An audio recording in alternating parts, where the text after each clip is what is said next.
नमस्कार, मी श्वेता. तुम्ही पाहता न्यूज 18 लोकमत. बुलेटिनमध्ये तुमचं स्वागत. आणि सुरुवातीला बातमी बघूयात. विधानसभा निवडणूक प्रचारामध्ये भाजप विरोधात टीकेची राळ उठवणाऱ्या उद्धव ठाकरेंनी मात्र सिल्लोडच्या सभेमध्ये चक्क भाजपच्या कार्यकर्त्यांना साथ घातली.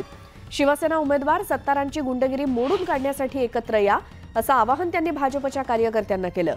उद्धव ठाकरेंच्या या आवाहनामुळे उपस्थित कार्यकर्ते देखील काहीसे आवाक झाले. म्हणून मी मनापासून तळमळीने भाजपच्या लोकांना सुद्धा सांगतोय, कार्यकर्त्यांना सांगतोय की ही संधी सोडू नका. आता ही संधी सोडू नका.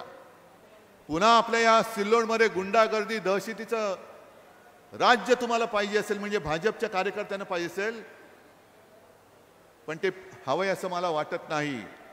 जो सच्चा भाजपचा कार्यकर्ता आहे तो नक्कीच या गुंडागर्दीच्या विरुद्ध नव्हे, ती गुंडागर्दी मोडून टाकल्याशिवाय राहणार नाही, हे सुद्धा मला माहिती आहे. चला आपण सगळे एकत्र येऊन पहिल्यांदा ही गुंडागर्दी मोडून काढूया. तर उद्धव ठाकरेंच्या या टीकेनंतर शिवसेना उमेदवार अब्दुल सत्तार यांनी पलटवार केला. ज्या सभेतून उद्धव ठाकरे यांनी पंतप्रधान मोदींवर टीका केली, त्याच सभेतून महायुतीच्या मतदारांना सत्तारांविरोधात मत द्या म्हणतायत, म्हणजे उद्धव ठाकरेंच्या डोक्यावर परिणाम झाला, असा घणाघात अब्दुल सत्तार यांनी केला. सिल्लोडमध्ये आज उद्धव ठाकरे यांची प्रचार रॅली झाली. मात्र या सिल्लोडच्या सभेमध्ये उद्धव ठाकरे यांनी एक अचंबित करणारी हाक दिलेली आहे. तुम्हाला विश्वास बसणार नाही, ती हाक त्यांनी दिली भाजपाला. भाजपच्या विरोधात सतत भाषण करणारे, टीका करणारे उद्धव ठाकरे यांनी आज अब्दुल सत्तारांना हरवण्यासाठी भाजपने आम्हाला साथ द्यावी अशा पद्धतीचे एक अचंबित करणाऱ्या राजकारणामध्ये एक आवाहन केलेलं आहे. आणि याच विषयी बोलण्यासाठी माझ्यासोबत अब्दुल सत्तार साहेब आहेत, जे सिल्लोडचे उमेदवार आहेत शिंदे साहेबांच्या सेनेचे. दादा, काय कराल? तुम्ही हसताय.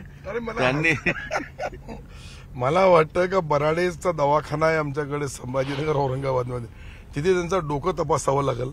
तुम्ही एक लक्षात घ्या का भारतीय जनता पार्टी आमच्या सोबत आहे.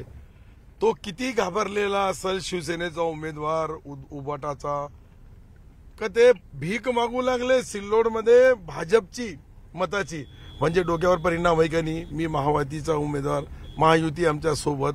आणि एकीकडे त्याच सभेमध्ये एक लक्षात घ्या, तुम्ही जरा बारकाईने त्यांचा भाषण ऐकला तर त्या सभेमध्ये मोदीला शिव्या देऊ लागला. अरे कमालच झाली. एकीकडे मोदीला शिव्या द्यायचा आणि मोदी साहेबाचे पाठिंबा घ्यायचा. हा कुठलचा राजकारण आहे. मला वाटतं की त्यांच्या डोक्यामध्ये परिणाम झाला. पण काय कारण आहे की म्हणजे माझी घबराट, त्याला बदललं ना, खुर्ची खाली केली. घरात बसणारा मुख्यमंत्र्याच्या ऐवजी जो काम करणारा मुख्यमंत्री, लोकांमध्ये राहणारा मुख्यमंत्री, लोकांशी भेटणारा मुख्यमंत्री, विकासाला गती देणारा मुख्यमंत्री एकनाथ शिंदे आम्ही बसवलं. खरं दुखणं तिथं आहे. आणि हे जलुसीमध्ये जे बोलू लागले याचं उत्तर 20 तारखेला मताच्या रूपाने मिळेल. आणि मताच्या रूपाने मिळाला 23 तारखेला त्याचं उत्तर आमच्या सिल्लोड सोयगाव विधानसभा मतदारसंघाची जनता जनार्दनच देणार.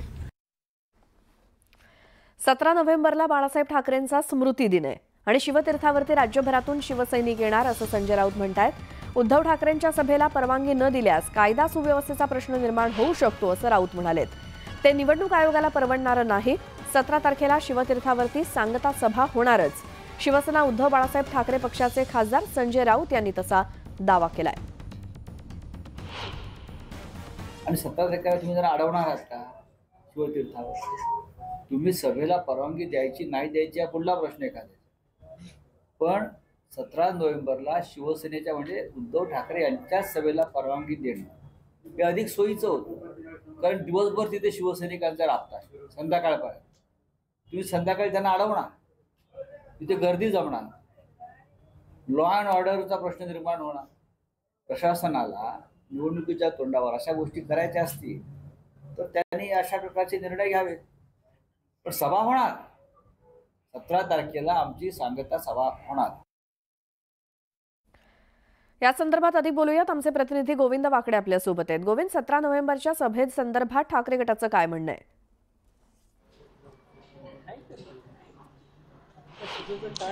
अर्थातच आपल्याला माहिती आहे श्वेता, मुंबईमध्ये 17 नोव्हेंबरच्या सभेवरून मोठा राडा सुरू आहे. अर्थात जे खासदार आहेत संजय राऊत त्यांनी थोड्या वेळापूर्वी चिंचवडमध्ये हे विधान केलं आणि त्यांनी स्पष्ट गर्भित इशारा दिला आहे की अशा दिवशी म्हणजे ज्या दिवशी हिंदुत्व सम्राट स्वर्गीय बाळासाहेब ठाकरे यांचा स्मृतिदिवस आहे 17 नोव्हेंबर 2012 रोजी त्यांचा मृत्यू झाला होता आणि त्यांना दर्शन घेण्यासाठी लाखो जे शिवसैनिक आहेत ते मुंबईमध्ये त्या दिवशी असतात आणि त्या दिवशी सांगता सभा आहे.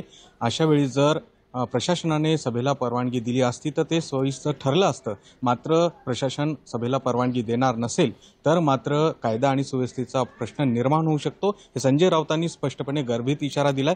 त्यांच्या बोलण्यातून हेही स्पष्ट होते की अजून सभेला परवानगी मिळाली नाही. मात्र त्यांनी असा दावा केलाय की जी सांगता सभा आहे उद्धव बाळासाहेब ठाकरे शिवसेनेची ती 17 नोव्हेंबर रोजी होणारच आहे आणि त्यामुळे कुठेतरी आता हे स्पष्ट होताना दिसतंय की जो स्मृतिदिवस आहे बाळासाहेब ठाकरे या दिवशी जी सभा होणार आहे त्यासाठी लाखो शिवसैनिक येतातच.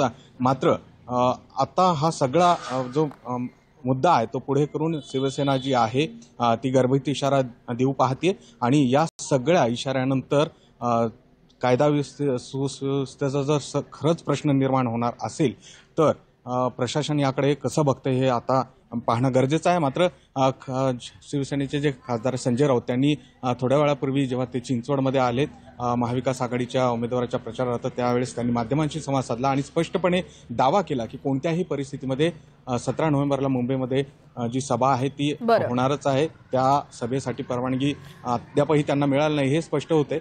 मात्र जर त्यांनी असा इशारा दिला तर प्रशासन नेमकं काय भूमिका घेते याकडे आता सगळ्यांचं लक्ष आहे. गोविंद, या सगळ्या माहितीसाठी धन्यवाद.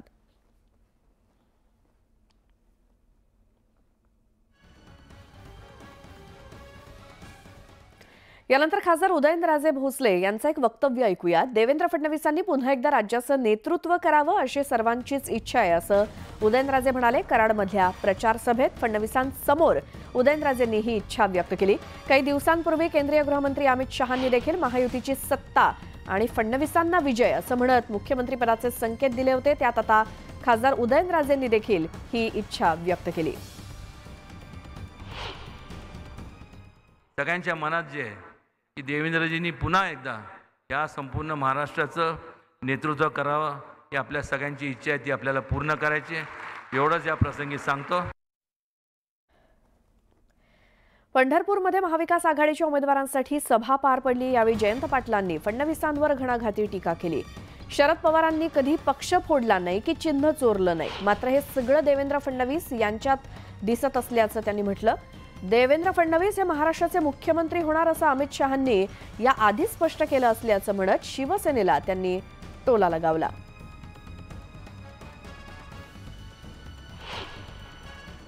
पवार साहेबांनी कधी कुठला पक्ष फोडला नाही आणि पक्ष फोडून पक्ष चोरला नाही आणि पक्ष चोरून चिन्ह चोरलं नाही.